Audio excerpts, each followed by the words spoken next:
పెట్టగానే పెరుగుతుంది అప్పుడు డాక్టర్ ఏం చెప్తాడు, నీకు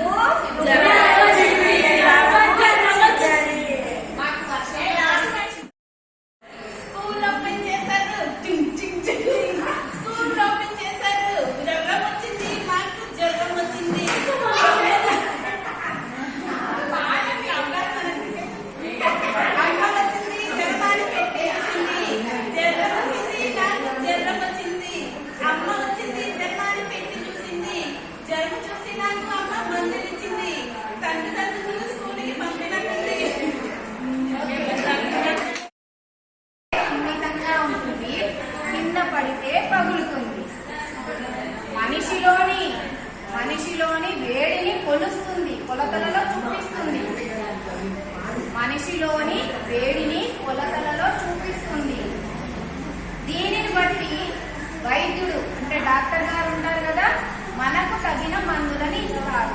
ఏమిటది?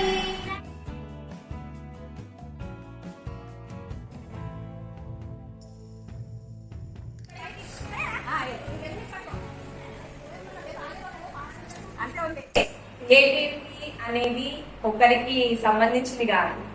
ఇండివిజువల్ గా ఎవరికైనా క్రియేటివ్ లెవెల్స్ కంపల్సరీ ఉంటాయి. అది మీరు ఎందులో క్రియేటివ్ గా ఆలోచిస్తారు అనేది ఒకసారి ఆలోచించి అందులో కృషి చేసి అందరు క్రియేటివ్ గా మంచిగా ఉండాలని కోరుకుంటున్నాను. సార్ చెప్పినట్టు ఫస్ట్ ఆఫ్ ఆల్ అసలు మనం ఆ న్యూస్ పేపర్ తోటి డ్రెస్ డిజైన్ చేస్తామని అసలు అనుకోలేదు. యాక్చువల్లీ చాలా బాగా చేసినాం అందరము. ఒక్క ఆలోచన సార్ వాళ్ళు చేసి ఇలా చేసినామంటే, మనం ఇంట్లో హోంవర్క్ చేసామంటే ఇంకా బెటర్ గా చేయగలుగుతాము. నేను ఇంకోసారి కూడా సార్ వచ్చి పిల్లలకి మనకి మళ్ళా టీచ్ చేయాలని చెప్పని ఖచ్చితంగా. నా ఆల్మోస్ట్ 5 దాటిపోయింది వితౌట్ ఎనీ అంటే టైం తెలియలేదు.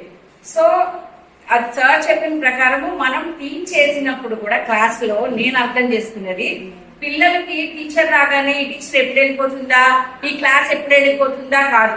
So what we want from the children ఈ టీచర్ వస్తే మాకు బాగుంటుంది, ఈ టీచర్ వస్తే మాకు కావాలి అనేది ప్రతి ఒక్కళ్ళము మనం అది నేర్చుకొని ఇంప్లిమెంట్ చేయాలని నా కోరిక.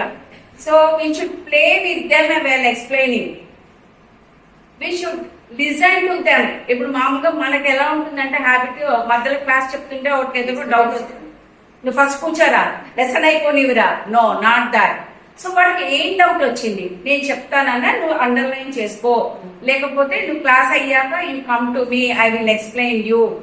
So that should be the spirit. మధ్యలో వాళ్ళకి వచ్చిన ఆలోచనని మనం స్టాప్ చెయ్యొద్దు. So we should encourage them. వాడికి ఏం డౌట్ మనకు తెలియకపోవచ్చు, but it may get a better idea.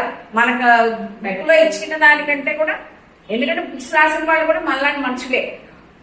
So వీడు ఇంకా బాగా క్రియేటివిటీగా ఉండొచ్చు. So we should encourage all the children in a positive way. Okay.